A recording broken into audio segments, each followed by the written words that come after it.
Hey there, welcome to the Two Guys at a Cooler channel. My name's Eric, and thanks for joining me on part 3 of how to cure a loin Canadian bacon style Koji experiment. And really, this is all about what does Koji do in charcuterie. And so the one on the left has got Aspergillus oryzae, the one on the right has got Penicillium nalgiavensis.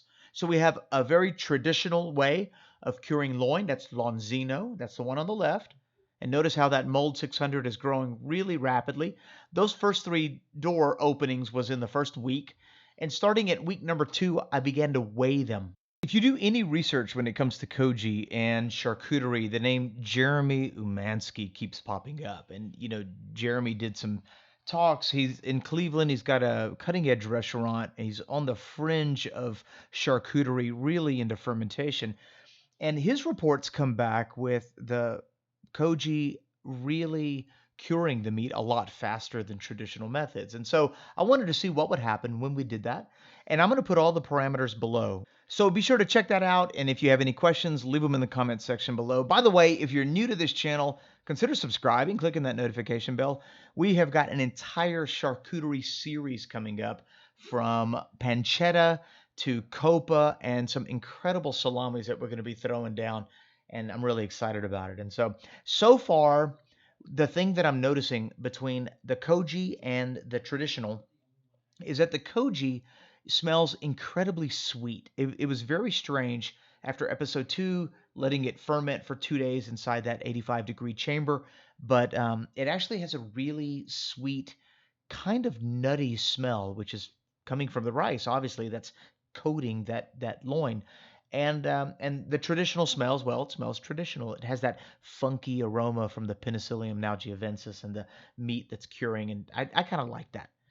What you're looking at right now is you're looking at week number 3.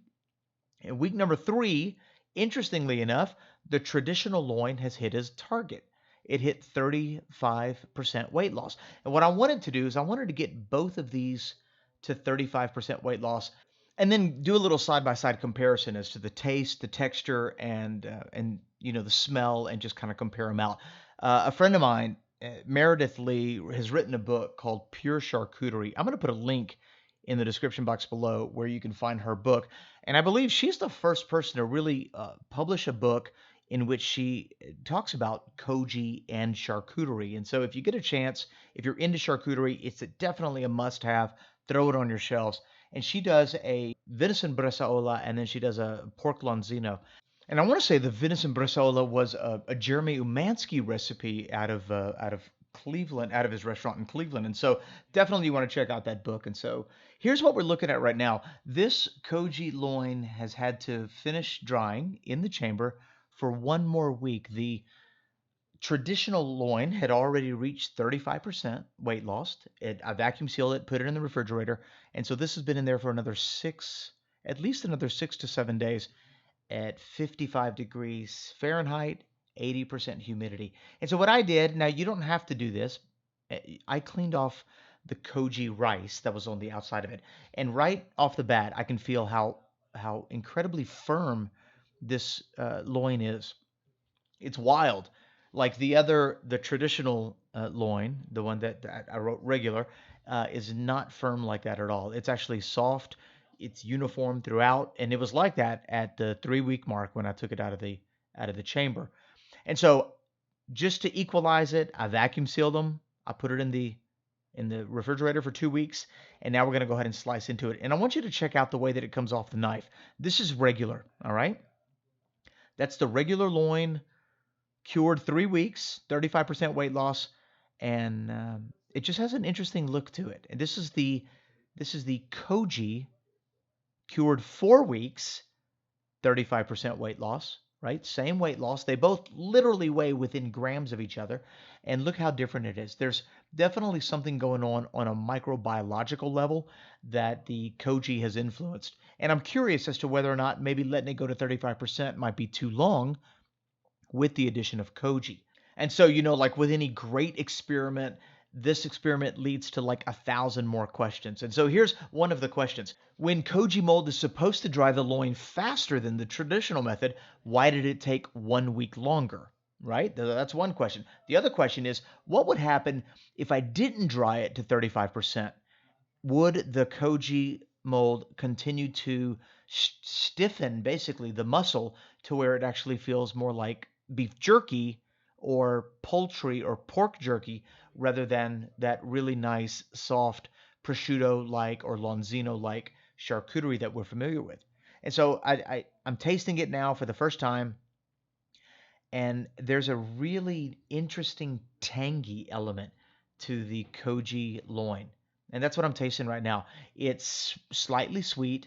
You definitely get the concentration of flavors, but it's most certainly very dry. It's not, I mean, not only does it look dry and it feels dry, if I were to try to fold it in half, it would definitely break, like the piece would break.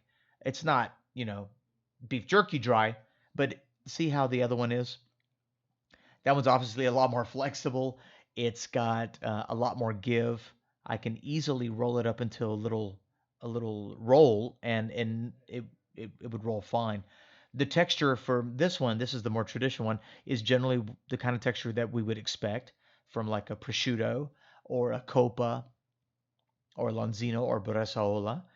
Um, the flavor is most certainly on point. It's got a little bit of funkiness. The spice is just right. That, we did a Canadian bacon spice with this particular mix, and so that was kind of neat. But the main difference between the two is that the Koji loin is incredibly tangy. And I'm thinking that during the incubation of the Koji mold, where we inoculated it, the bacteria had an opportunity to ferment and to grow. And in that process, it lowered the pH of the loin to, I'm guessing, somewhere in the 4.7 range. I mean, there's definitely a tanginess to it. Now, don't get me wrong, it's strangely pleasant. Like there's a sweet, tangy, very delightful flavor that comes along with eating it. And so, rather than guessing anymore, literally just now, like 5 minutes ago, I thought, let's go ahead and test this thing. And so we're going to pull out the pH meter and put our probe to good use and see what the inside pH of this particular cure is. So the one I'm testing right now is the Koji loin.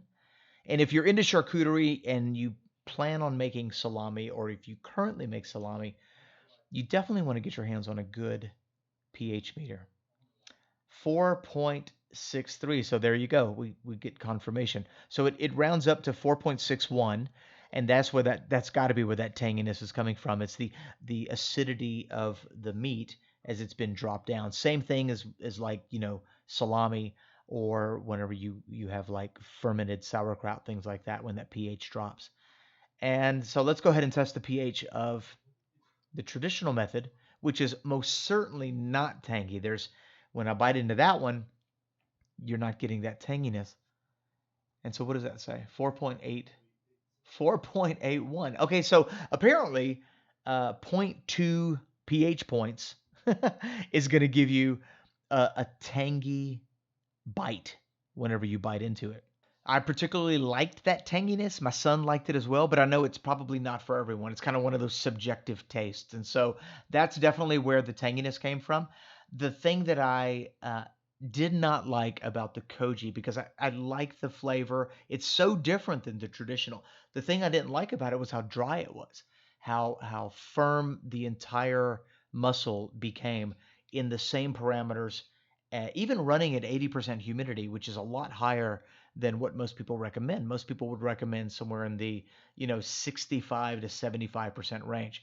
Okay, so that's what that looks like. Koji experiment. I liked it. I like the flavor of it. I think I'm going to experiment with it a little more and see what we can do to change the parameters a little bit and end up with a product that's not nearly as dry, but just as flavorful. And so I still do have a lot of questions. Currently, one of the methods of preparing Koji beef and Koji pork is to take Koji, put it on raw, uncured pork or poultry, and let it sit inside of a 90-degree fermentation box for 48 hours. And so the question I've got is, does the laws of food poisoning cease to exist when you apply Koji to it?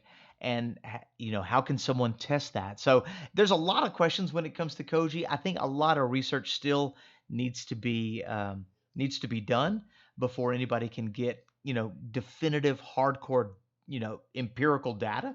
But I love playing with this stuff. If you got any questions, I'd love to hear them in the comment section below, and I'd love to hear your thoughts. What do you think about this Koji project? If you're new, subscribe. Don't forget to share. Give it a thumbs up if you liked it, and stay tuned for the next video. See you later.